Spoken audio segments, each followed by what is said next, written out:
Сайн байцгаана уу? Энэхүү бичлэгээрээ хөвсгөр зөвлөн чиглэг белуны кекс хийсэн байгаа. Одоо ингэж хэлцгээе. Орцонд маань 6 ширхэг өндөг, 225 г сахар, 3 амны халбаг халуус, ванили ох бага зэргийг эсвэл ванили сахар 1 удаа орно. Энэ хоёрын аль нэгийг хийн.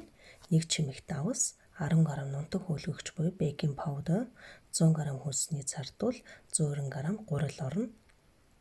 Өндгөө хаглаад нэг савнд ингэж хийчин. Дээрээс нь сахараа, халуусаа, ванили охноос бага зэргийг хийн. Мөн давсаа хийгээд хөөсөртөл нь миксердэн.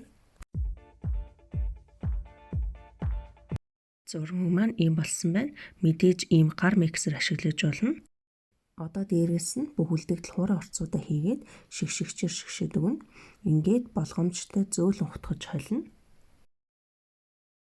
Одоо 26 см-тай белуны хэвэнд зурмгаа хийгээд урьдчилж халаасан шаргаш өгөн 175 градус 40 минут болгоно. Кекс маань ийм болсон байна.